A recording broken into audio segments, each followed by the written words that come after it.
Halo, boleh lagi. Sekarang gue lagi ada di daerah Kelapa Gading. Gabut aja gitu ya di rumah weekend liburan. Gitu. Kayaknya sebenarnya ada yang bilang healing healing paling enak itu tidur. Itu ungkapan bagi sebagian orang ya. Gak semua orang tuh healingnya tidur gitu. Ada yang dia healingnya itu kerja, ada. Jadi saat dia kerja itu merasa healing dibandingkan di rumah gitu. Terus ada yang membuat, terus ada yang kayak healing itu jalan-jalan, ada yang healing itu sama pasangan. Jadi kalau ada yang bilang healing yang paling nikmati adalah tidur, itu kan perspektif orang gitu ya. Jadi kita jangan mengiyakan oh ternyata healing itu tidur, enggak, karena itu hanya perspektif gitu. Kalau semua orang yang dikatakan itu terus kita ngikutin itu, berarti kita kayak nggak punya pemikiran sendiri gitu. Jadi ya menurut gua itu healing itu perspektif orang, nyamannya di mana manusia itu. Kayak contoh kalian itu suka kerja, sekali kalian di rumah nggak ngapa-ngapain kayak ada rasa risih lah gitu. Itu sih. Nah, sekarang tanggal berapa? Nah, tanggal 22 ya. Gue pengen cerita dikit.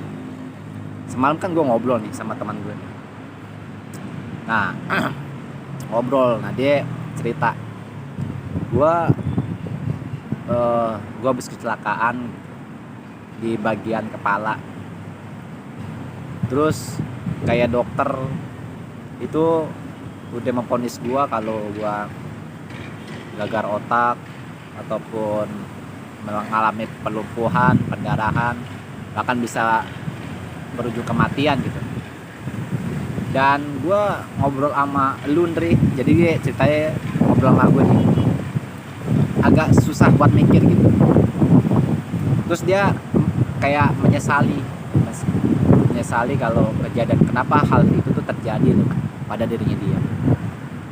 Ya terus gue bilang gini aja, setiap kejadian itu kan ada hikmahnya gitu. Mungkin aja kalau lu nggak begitu nggak sadar kan, kan nggak ada yang tahu. Jadi jangan ngeluh, ambil aja hikmahnya, ambil pelajarannya. Mungkin ada sesuatu di balik kejadian itu, karena sesuatu yang terjadi itu kan bukan hal suatu kebetulan kan, namun udah direncanakan sama di atas. Terus dia bilang gini kan, gue agak, terus gue juga bingung ya, kenapa hidup gue tuh begini-gini aja lah, kayak nggak ada kemajuan. Itu dia bilang ke gue tuh. Jadi gimana Indri ya, kok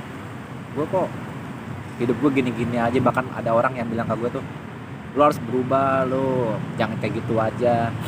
Padahal kan mereka kan nggak tahu apa yang gue lakuin. Nah terus gue bilang begini, ya bagus, berarti lo udah ada satu langkah kemajuan buat lebih baik. Terus dia bilang kok gitu sih? Iya, karena banyak orang yang nggak sadar kalau hidup mereka tuh gitu-gitu aja. Justru lo harus bersyukur karena lo punya pemikiran yang kok gue begini-gini aja gitu. Berarti lo punya satu langkah lebih baik. Jadi karena lo udah punya pemikiran kok gue gini-gini aja, jadi gimana caranya biar lo tuh nggak gitu-gitu aja gitu kan, gue bilang gitu. Jadi harus bersyukur, jangan gitu ya. Kayak terus gue bilang sama dia tuh, jangan gitu, lu aja untung pas kejadian itu lu nggak langsung lewat, maksudnya meninggal kan segala macem. Bahkan lu sekarang masih hidup, lu ngerokok, lu ngopi barang gua segala macem, masih dikasih badan yang normal segala macem, mungkin dikasih kekurangan sedikit, tapi harus bersyukur karena masih bisa bernapas.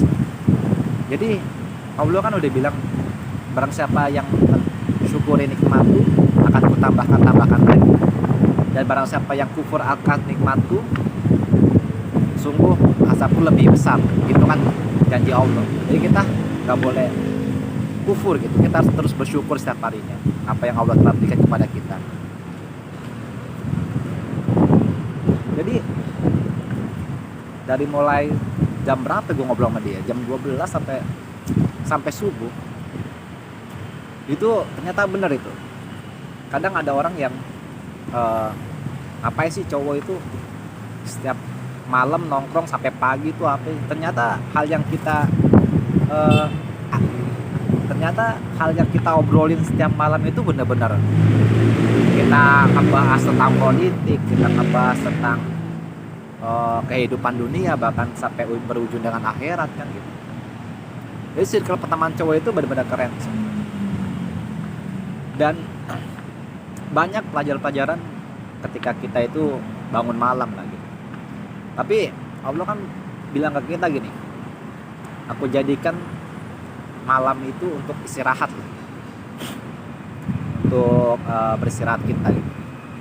Lalu Allah bilang jika kita bangun di sepertiga malam untuk meminta sesuatu maka akan dikabulkan. Jadi terus ada bilang ngobrol tuh paling enak malam tuh kadang, soalnya kita nggak tahu kan malaikat mana yang lewat gitu yang mengaminkan doa-doa kita, ngobrol-ngobrolan kita gitu. Terus pokoknya banyak pelajaran tentang semalam itu, tentang nikmat, tentang arti, tentang bersyukur, tentang pasangan, tentang hal-hal yang lain-lainnya kan gitu. Terus juga kadang suka ngebahas jodoh ya, kadang gue juga bingung sih kenapa orang-orang yang nikah muda itu cepet banget gitu ya kan nikah. Duitnya mereka tuh dari mana gitu. Sedangkan mungkin orang-orang yang tahun kelahiran 91, 92, 93, 94 sampai 95 ya gitu yang belum nikah dari teman-teman gue, yang gue tahu dari teman-teman gue yang kata umur segitu, mereka sudah punya mental untuk kesiapan buat nikah, cuman kadang duitnya aja gak kumpul gitu. Ada mereka juga suka bingung tuh ya kan, sebenarnya mereka ini yang nikah di umur 20, 19 ini duitnya dari mana sih ya kan? Suka kadang bingung ya, bukan dari orang tua apa segala macam. Terus kadang gue juga suka mikir gitu, dan gue selalu apa yang gue cobalah gue pikirin, ini kenapa sih kok mereka pada nikah kok kayak umur-umur kayak 2-3 sampai 30 itu kok belum pada bisa. Mungkin kan ya kan ada sebagian yang bilang ya mereka mah nikah karena udah ada udah begitu duluan kan makanya cepat nikah. Sedangkan yang umur 30 segala macam kan nikah mau yang secara bener lah gitu. Makanya kan mereka cepat. Jadi ternyata yang gue pikir tuh gini, ternyata yang bikin umur yang 30, 27, 28 sampai 30 lebih itu, mereka itu bukannya nggak siap buat nikah, tapi mempunyai pemikiran yang nakut-nakutin lah gitu. Kayak begini, kalau kita sudah bisa melakukan satu langkah, itu langkah ke depannya itu bakal lebih enak, mudah. Contoh gini, misal kita lagi duduk nih nongkrong, nyender lah, nyaman. Kayak semalam temen gue bilang, gue balik ya. Nah terus teman-teman anak gangan gue bilang, ya udah hati-hati. Cuman pas teman gue bilang, baik duluan ya, tapi dia masih nyender gitu. Itu yang bikin dia tuh nggak pulang-pulang. Akhirnya ketika kita bubar, dia baru ngikut bubar gitu. Padahal dia udah minta izin buat pulang duluan. Ternyata kalau andai kata dia bilang, gue pulang duluan ya, dengan satu langkah kaki dia melangkah menuju rumah, mungkin ke depan, mungkin dia bakal pulang cepet gitu. Jadi sebenarnya hal yang kita takutkan itu berada di dalam pikiran kita. Kalau kita ngelakuin hal, melakukan sesuatu itu dengan satu langkah yang kita awali, itu kedepannya bakal mudah gitu. Jadi yang berat itu adalah melangkahnya gitu, bukan pas ngejalaninnya. Jadi gue mikir sebenarnya semua orang itu nikah itu bisa cepet kan, andai kata melakukan satu langkah yang di awal itu. Cuman kadang ya pemikiran itu seperti, gue kayaknya belum siap dulu lah karena keuangan, gue kayaknya belum siap dulu lah karena kebutuhan, gue belum siap gitu. Nah itu, jadi itu adalah kayak pilihan gitu. Terserah lo mau nikah di umur berapa segala macam, karena pilihan itu ada di tangan lu semua.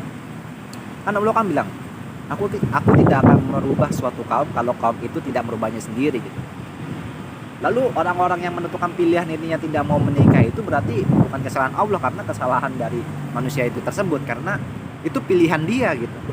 Maka Allah bilang ya udah terserah lo mau nyembah gue, menyembah itu terserah, nanti kan konsekuensinya kan lo tanggung sendiri gitu. Terus gue mikir gini,